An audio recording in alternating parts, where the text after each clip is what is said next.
ঈদের নামাজ পড়ে যখন আমি 11 বছর আগের কথা বলছি, ঈদের দিনের মানে আমার মনে খটকা লেগেছিল বলে বুড়িমাটা আমি লিখেছিলাম, কিন্তু এতটা ফেমাস হয়ে যাবে আমি জানি না। কিছু মায়েরা হাত পেতে দাঁড়িয়ে আছে, মায়েরা ঈদের দিন ভিক্ষা করছে, কখন তাদের হাতে 5 টাকা দেওয়া হবে 10 টাকা দেওয়া হবে তারা কিছু কিনে খাবে। তাদের পরনে না আছে নতুন কাপড়, না আছে পেটে কোনো খাবার। চিন্তা করলাম আল্লাহ আজকের একটা ঈদের দিন, এই মাগুলো হাত পেতে দাঁড়িয়ে আছে, এদের সন্তানগুলো কোথায়? খোঁজ নেবেন, খোঁজ নিলে দেখতে পাওয়া যাবে তাদের সন্তানগুলো আয়েশ আরাম করে স্ত্রী পুত্রকে নিয়ে তারা জিন্দগি যাপন করে, ঈদ পালন করে।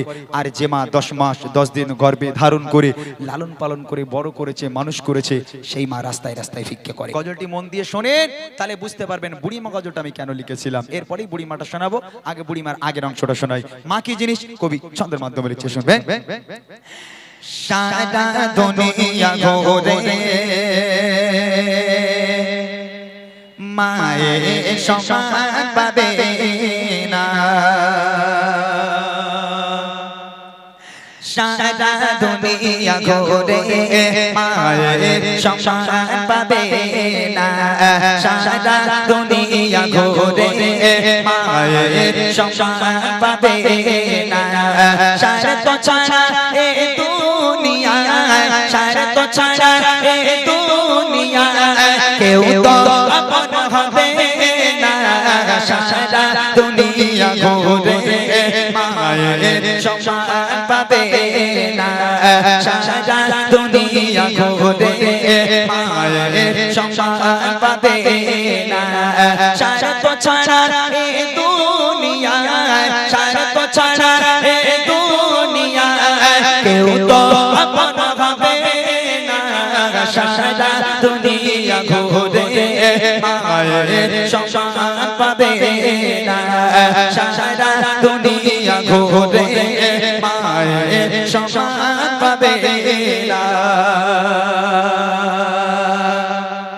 একটা মা যখন একটা বাচ্চাকে জন্ম দেয়, এই শীতের রাতের বেলা কত মা সন্তান জন্ম দিল, ওই মায়ের কোলে সন্তান পায়খানা করলো, পেশাব করলো, মা খেতে যাচ্ছে সন্তান পায়খানা করে দিল, মা ঘুমাতে যাচ্ছে সন্তান পায়খানা করলো। আচ্ছা, কোনো দিনের জন্য কোনো মা বিরক্ত হয়ে একটা বারের জন্য কোনো মা বলতে পারে হতভাগা সন্তান দূর হয়ে যা, আজ থেকে অন্য ঘরে ঘুমা, আমি মা অন্য ঘরে ঘুমাই, কেননা তুই আমাকে খেতে দিস না, আমাকে ঘুমাতে দিস না, আমি তোর মতো বদমাইশকে নিয়ে ঘুমাবো না, দূর হয়ে যা? কোনো মা বলতে পারে? ওই সন্তান পায়খানা করে কেঁদে উঠলো, ওই রাতের বেলা মা কি করলো, সুন্দর করে পোছাপুছি করিয়ে দিয়ে সন্তানকে ঘুম পাড়িয়ে আরামের বিছানায় ঘুম পাড়িয়ে দিয়ে সারাটা রাত বসে বসে মা পাহারা দেয়। আর সেই বাপ মা বুড়ো বুড়ি হয়ে গেল, হাঁটতে পারে না, চলতে পারে না, যদি ঘরে কিংবা বারান্দায় একটু পায়খানা করে ফেলে, একটু পেশাব করে ফেলে, তখন ছেলে বউর ঘাড়ে বাজ পড়ে। রাগ করবেন না যেন, খবরদার, নিজে চোখে দেখা তাই বলছি। কত বৌমা স্বামী বাড়ি না আসতে আসতে বলবে, এই দেখো তোমার মা ঘরে বসে বসে হাঁকবে, আমি পরিষ্কার করবো? হ্যাঁ, আমি আমার বাপের বাড়ি একটা কুটোনের দুটো করিনি, তোমার মার পায়খানা পরিষ্কার করবো? ও হবে না, ওই বাপ মারে বাইরে বের করো, ঘর নোংরা করে। হতভাগা সন্তান উঠোনে যে জায়গা ছিল একটা তিরপল দিয়ে চাল তৈরি করে একটা তক্তপোষ ঢুকিয়ে দিল, বাপ মা ওর মধ্যে পচে মরুক, বাপ মাকে আর দামি ঘরে উঠতে দেওয়া যাবে না। আল্লাহ পাক বলে ওয়াকাদা রাব্বুকা আল্লা তা'বুদু ইল্লা ইয়্যাহু ওয়া বিল ওয়ালিদাইনি ইহসানা। আমি আল্লাহ আমার ইবাদত বান্দেগী করার পর দ্বিতীয় নম্বর ইবাদত তোর বাপ মায়ের প্রতি ইহসান করা, ভক্তি করা, মহব্বত করা। সেই বাপ মাকে আলাদা করো। কবে লিখছে দেখেন, বিনা স্বার্থে ভালোবাসা থাকে সর্বদা জানে মনে, সুখে দুঃখে মুসিবতে আগলে রাখে মা প্রতিক্ষণে। বিনা স্বার্থে ভালোবাসা থাকে সর্বদা জানে মনে, সুখে দুঃখে মুসিবতে আগলে রাখে মা প্রতিক্ষণে। সেই মায়ের অবদান, সেই মায়ের অবদান ভোলা তো বুঝাবে না, সারা দুনিয়া ঘুরে মায়ের সমান পাবে না, সারা দুনিয়া ঘুরে মায়ের সমান পাবে না। সারা তো ছাড়া এ দুনিয়া, সারা তো ছাড়া এ দুনিয়া কেউ তো আপন হবে না, সারা দুনিয়া ঘুরে মায়ের সমান পাবে না, সারা দুনিয়া ঘুরে মায়ের সমান পাবে না। এখান থেকে শুরু করেছিলাম বুড়িমা বুড়িমা, এই যে বাপ মা আলাদা হয়ে গেল, ছেলে বাপ মাকে আলাদা করে দিল, দামি ঘরে আর উঠতে পারে, বাপ মার আর স্থান নেই দামি ঘরে, বাপ মা ঘর নোংরা করে। এখান থেকে শুরু হচ্ছে বুড়িমা। মা রাস্তার ধারে দাঁড়িয়ে আছে, ছেলেটা কখন বাজারে যাবে একটু ওষুধ আনতে দেবে, ছেলে একটা ব্যাগ নিয়ে দামি ঘর থেকে বার হলো, মা দাঁড়িয়ে আছে, মা ডাকছে এই খোকা কোথায় যাচ্ছিস বাবা? বলে মা বাজার করতে যাচ্ছি।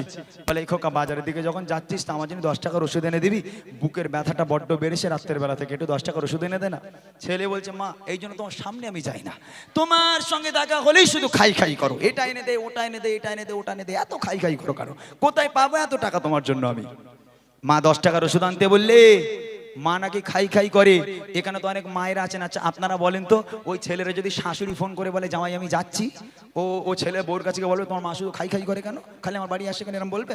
ও বলবে না, বউর কাছে বলবে এই দেখো তোমার মা আসছে, কি খেতে ভালোবাসে, গরুর গোশ না মুরগির গোশ? বলে কেন আমার মা তো দুটোই খায়। বলে ইলিশ মাছটা সাথে আনলি ভালো হয়। বলো শাশুড়ি বলে কথা, হ্যাঁ মান সম্মানের ব্যাপার আছে না? কেননা মা তো একটাও ডিম দেয় না, আর শ্বশুর বাড়ি গেলে শাশুড়ি তো প্লেটে 4 টাকা সাজিয়ে দেয়, কি ভালোবাসো, বাবা খাও বাবা খাও, কি সুন্দর করে বলে না, মা তো ওরকম করে বলে না। আর এই 5G জামানা, এই যা ইন্টারনেটের জোর, এই যা 5Gর স্পিড, আমরা সারা জীবন শুনেছি মায়ের পায়ের তলায় জান্নাত। ও আল্লাহ, এই 5G ইন্টারনেটের জন্য মায়ের পায়ের তলায় জান্নাত আর নেই, ট্রান্সফারের শাশুড়ির পায়ের তলায় জান্নাত চলে গেছে। ওই জন্যই জামাইরা খালি শাশুড়ি পায়ে চুমু খাচ্ছে, বুঝলেন না? যার বাড়িতে বাপ মা আছে তার বাড়িতে বরকত আছে, যার বাড়িতে বাপ মা নেই লক্ষ লক্ষ টাকা ইনকাম করে আনবে, কোনোদিন তোমার ঘরে আল্লাহর রহমত হতে পারে না, কোনোদিন আল্লাহর বরকত হতে পারে না। তোমার বাপ মা তোমার জন্য রহমত, তোমার বাপ মা তোমার জন্য বরকত। সেই বাপ মাকে ভালোবাসো, ঘরে তোমার রহমত ভরে যাবে, আল্লাহ পাক খুশি হবে। শেষ করায় কবি লিখছে, হাজার দুঃখ যাতনাতে হয় না ক্লান্ত কোন রাতে, একটি রাতে ঘুম আসে না, বসে থাকে মা পাহারাতে। হাজার দুঃখ যাতনাতে হয় না ক্লান্ত কোন রাতে, একটি রাতে ঘুম আসে না, বসে থাকে মা পাহারাতে।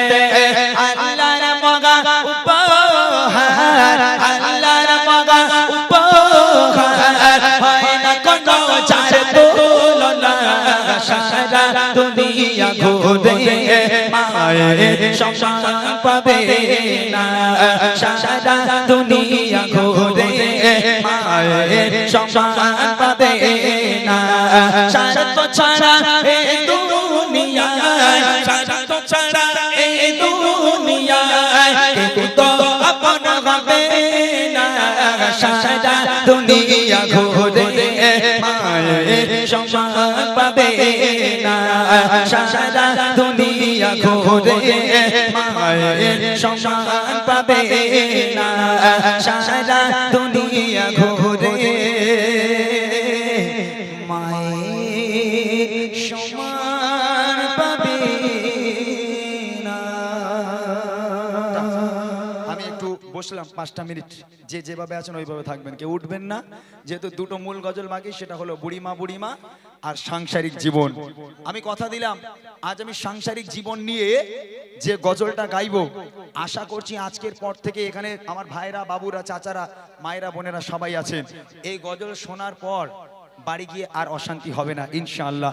যেহেতু কিছু অজানা জিনিস হয়তো বক্তারা ওয়াজের মাধ্যমে বলেছে, আপনারা ফলো করেননি, তবে আজকের গজলের মাধ্যমে আমি শোনাবো, যদি সেগুলো মেনে চলতে পারেন তাহলে সাংসারিক জীবনে আর চুল ছিঁড়াছিঁড়ি হবে না, আলহামদুলিল্লাহ সাংসারিক জীবন সুখের হবে।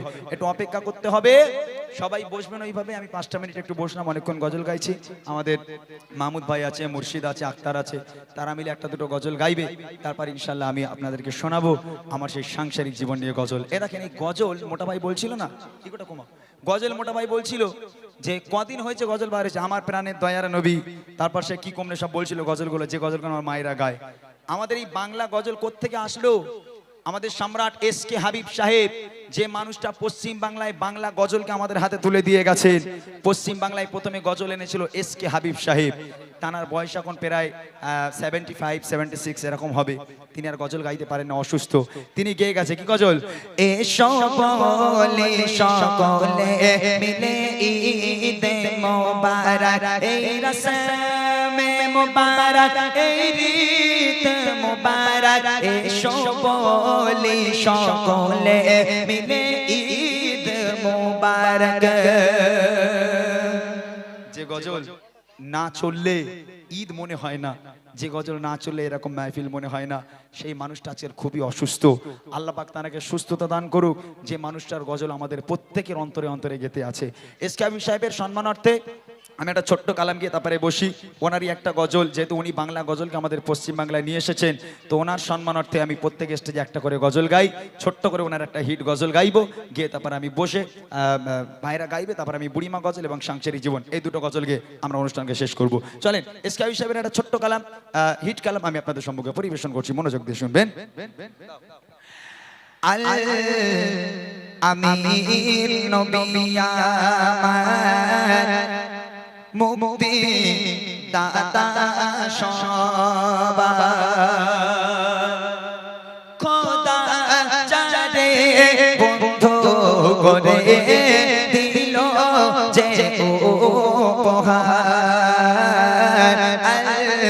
আমির নবী আমার মুক্তি দাতা সবার, খোদা যারে বন্ধু করে দিল যে উপহার। আমি নবী আমার মুক্তি দাতা সবার।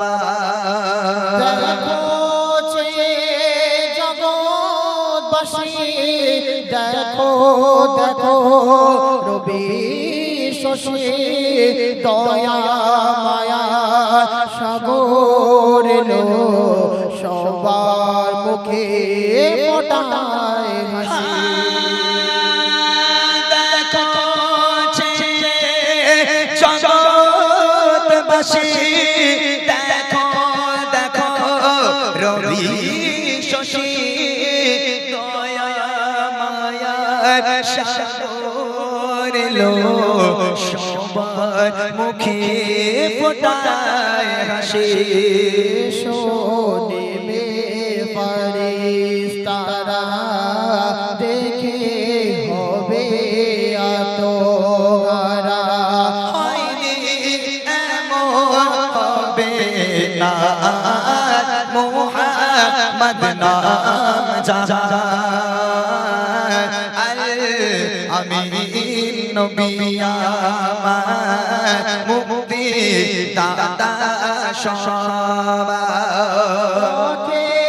ঘরে বাঁধা ছিল অবলা বনের হরিণ, সে পথ দিয়ে যেতেছিলেন আমার প্রিয় নবী করিম। পথের ধারে বাঁধা ছিল অবলায় বনের হরিণ, সে পথ দিয়ে যেতেছিলেন আমার প্রিয় নবী করিম। কে বলে নবীজিকে ছেড়ে দাও গো আজ আমাকে, কোচি কোচি বাচ্চা আমার পিপাসায় কারা। আমি নবী আমার মুক্তি দাতা সবার। নবী কোথায় পাবে কাকর পাথর যার সাক্ষ্য দেবে, পিঠে মোহরে নবুয়াত নিয়ে মোরা চড়ে যাবে।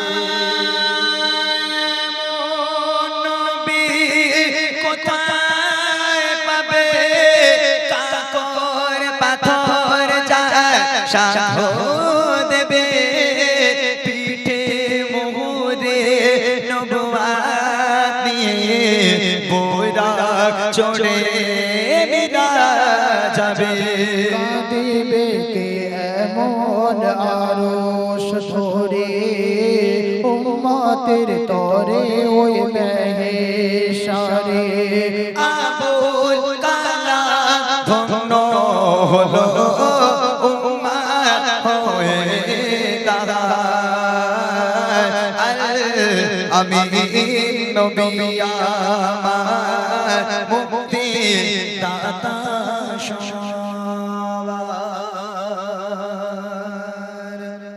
শোনালাম এসকাবি সাহেবের সম্মানার্থে একটা গজল মাশাআল্লাহ। তবে একটা জিনিস আমি খুবই ভয় পেয়েছিলাম এখানে গজল বলতে উঠে। কেমন ভয়? কেননা আমি জানি রাস্তার উপরে হচ্ছে মানে মানুষজন দুটো তিনটে গজল শুনে সবাই চলে যাবে, এটা আমি ভয় পেয়েছিলাম। তবে মাশাআল্লাহ আপনারা যেভাবে বসে বসে শুনছেন আলহামদুলিল্লাহ। আমি ওই জন্যই বুড়িরা এখনো ঘুম পাড়িয়ে রেখেছি। আমি জানি বুড়ি তুললি এখন প্রোগ্রাম শেষ, ওই জন্য বুড়িমাকে আমি এখনো পর্যন্ত আর মানে নিয়ে আসিনি। বুড়িমাকে নিয়ে আসবো, আমার ভাইরা একটা দুটো গজল গাইবে, তারপর বুড়িমা হবে। আর আমি এটাও জানি বুড়িমা আমি না গাইলে কেউ বাড়ি যাচ্ছে না, এই আমি জানি। সব জায়গায় প্রত্যেক জায়গায় যতই বড় অনুষ্ঠান হোক না কেন বুড়িমা গেয়ে দিলাম, বুড়িমা শেষ, প্রোগ্রাম শেষ, সবাই এক এক করে উঠে চলে গেল, এরকমই হয়। ওই জন্য আমি বুড়িরে যখনই আসি ঘরের মধ্যে ঘুম পাড়িয়ে রেখে আসি, বলি চুপ করে ঘুমোবে, এখন কোনো কথা বলবে না, যখন ডাকবো তখন উঠে যাবে স্টেজে, কোনো সমস্যা নেই। আলহামদুলিল্লাহ আমরা আমাদের মোটা ভাই এবং মুর্শিদ আলম তাদের কণ্ঠে দুটো গজল শুনবো। তারপর ইনশাল্লাহ আমি এসে আপনাদের বুড়িমা বুড়িমা গজলটি এবং সেই সাংসারিক জীবন এই দুটো গজল আপনাদের সম্মুখে আমি পরিবেশন করব। এ বাচ্চারা ঝামেলা করছিস কেন বাবা? হ্যাঁ এমন করিস কেন? তোদের রিকোয়েস্ট কি বল? তোদের রিকোয়েস্ট রাত আকাশে চাঁদের আলো, আর কি? আর কি রিকোয়েস্ট বলে রাখ, আমি পরে মোটামুটি তোদের রিকোয়েস্ট গুলো গাইবো, গিয়ে বাড়ি যাবো। কি কি রিকোয়েস্ট শুনবি? হ্যাঁ জোরে বল। আরে এদের গলাগুলো বসে গেছে সব, তাই না? মানে গলা বসে গেছে। সূর্য ওঠে কেদায় আলো, আচ্ছা সূর্য ওঠে কেদায় আলো, রাত আকাশে চাঁদের আলো, আর আচ্ছা ঠিক আছে ইনশাল্লাহ তোদের সব গজলগুলো গাইবো, ঠিক আছে ইনশাল্লাহ। তাহলে এখন মোটা ভাই গজল গাক নাকি? গাইবে না? এরা বলছেন না। হ্যাঁ জি জি অবশ্যই, এরা আমাদের গজলকে ভালোবাসে। জি জি একদম একদম একদম মাশাআল্লাহ। এক হচ্ছে আমাদের রবকে, তাই নবীকে। বাহ, আমাদের মানে যেখানে এরকম মানুষজন থাকে সেখানে তো বাচ্চা কাচ্চা শিক্ষিত হবেই। আচ্ছা আমাদের কোন ফেরেশতা জান কবজ করে বলো তো? হ্যাঁ আজরাইল ফেরেশতা, তাই না? মাশাআল্লাহ। তাহলে আমাদের রবকে, আচ্ছা ওটাই একটা ছন্দটি গেলেই বুঝলে, গিয়ে তারপর দেই, দাই ওটা দাও, দিকে আমার কাছে দাও। এরা বলেছে আমাদের রব আল্লাহ। কি কি রিকোয়েস্ট? বিনা দানার খেজুর, এই খেজুর আমি খাইনি, মানে আমার না এই গজল। একটা আপেলের খাবার ঘটনা, আপেলও আমি গাইবো না, তুমি আসমানে থাকো প্রভু আমি জমিনে, এটা গাইবো ইনশাআল্লাহ, সমস্যা নাই। এইবার দে দে পাল তুলে দে, মাঝি হেলা করিস না। সেক্রেটারি রিকোয়েস্ট একদম গাইতেই হবে, দোবই এরকম। এই যে ঠান্ডার সময় পাল তুলবো এখন?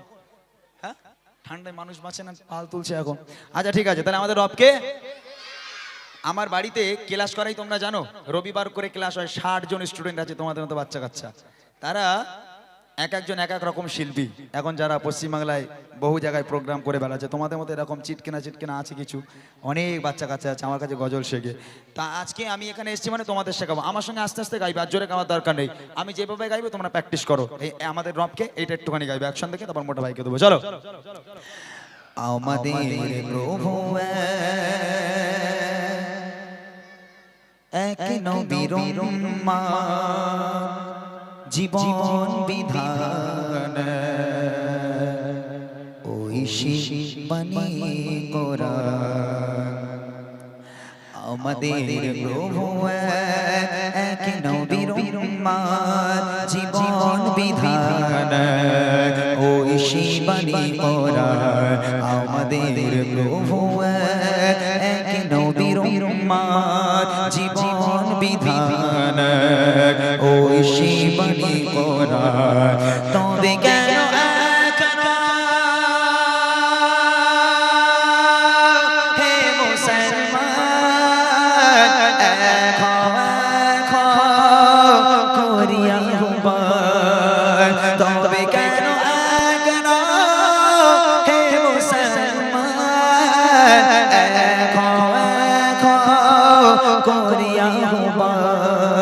আমাদের প্রভু এক নবীর জীবন বিধান, ঐশী বাণী কোরআন। আমাদের প্রভু এক নবীর উম্মত জীবন বিধান ওই শিবানী কোরআন বাইতুল্লাহ মদিনা শরীফ উহুদ পাহাড় বদরের মাঠ বাইতুল্লাহ মদিনা শরীফ উহুদ পাহাড় বদরের মাঠ একটাই তো জীবন একটাই মরণ একটাই তো জীবন একটাই মরণ মিলে মিশে একই সাথে একটাই প্রাণ তবে কেন হে মুসলমান করিয়া তবে কেন হে মুসলমান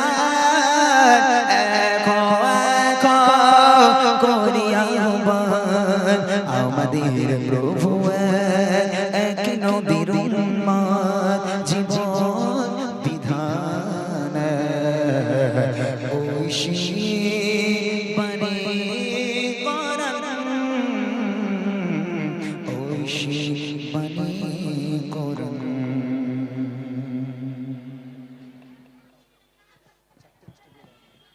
যাক মাশাআল্লাহ শুনলেন সুন্দর কিছু কালাম অনেক কালামের রিকোয়েস্ট আছে এখনো ইনশাআল্লাহ ইমরান ভাই গাইবে একের পর এক তবে আমি একটা ছোট্ট করে কালাম আপনাদের সম্মুখে গাই থাকলে অনেক গজল শোনানো যায় সময় হাতে নেই যার কারণে আমরা আর সময় বাড়াতে চাইছি না ভাইরা বলল কালকে মূল অনুষ্ঠান মিটিংয়ের ব্যাপার আছে অতএব আমাদের অনুষ্ঠানকে 10টার মধ্যে শেষ করতে হবে চলে পাল তুলে দেখুনি গাইবো কে আমাদের গাইতে কে বলেছে আপনি পাল তুলে দে এটা এক্ষুনি গাইবো না এইটা শেষ গজল গাইবো সব কমিটি ভাইদেরকে স্টেজে দাঁড় করিয়ে তারপর গাইবো তাহলে ভালো লাগবে না আরো বেশি ইউটিউব চলছে সবাই একটু ফেমাস হোক না কি আছে সব কমিটি ভাইদেরকে স্টেজে দাঁড় করাবো দাঁড় করিয়ে তারপর ওটা গাইবো দেদে পাল তুলে দে চলে বুড়িমা গজলটা আমি গাইবো তার আগে ছোট্ট করে একটা রিকোয়েস্ট আমি একটুখানি গেলি চাঁদ তুমি কি পেয়েছিলে নবী রূপের আরো একটু লিরিক্সটা আমাকে দাও ছোট্ট করে এই গজলটি গিয়ে তারপর আমি বুড়িমা গজলটা গাইবো দেদে পাল তুলে দে গিয়ে আজকের অনুষ্ঠানকে আমরা শেষ করবো আলহামদুলিল্লাহ চলো চাঁদ তুমি কে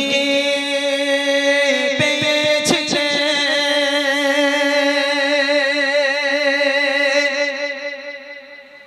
নবীর রূপের আলো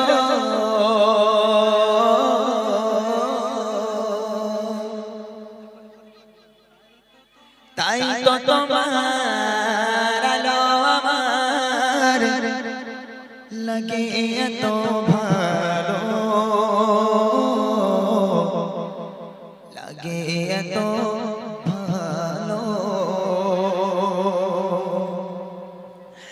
চাঁদ তুমি কে পেয়েছিলে নবীর রূপের আলো চাঁদ তুমি কে পেয়েছিলে নবীর রূপের আলো তাই তো তোমার আলো আমার লাগে এত ভালো লাগে এত ভালো চাঁদ তুমি কে পেয়েছিলে নবীর মুখের আলো তাই তো তোমার আলো আমার লাগে এত ভালো লাগে এত ভালো লাগে এত ভালো ও চাঁদ তোমার মুখকে দেখে সে মুখ মনে পড়ে তোমার আলোর আড়াল তার আলোয় যেন ভরে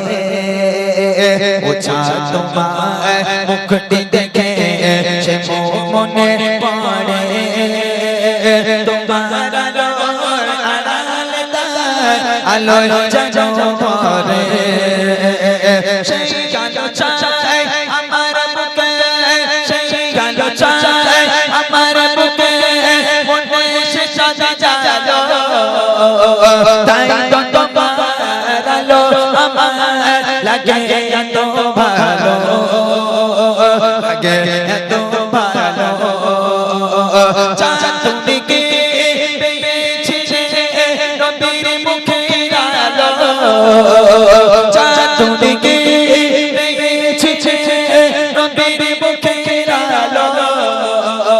তাই তো তোমার আলো আমার লাগে এত ভালো, লাগে এত ভালো, লাগে এত ভালো, লাগে এত ভালো।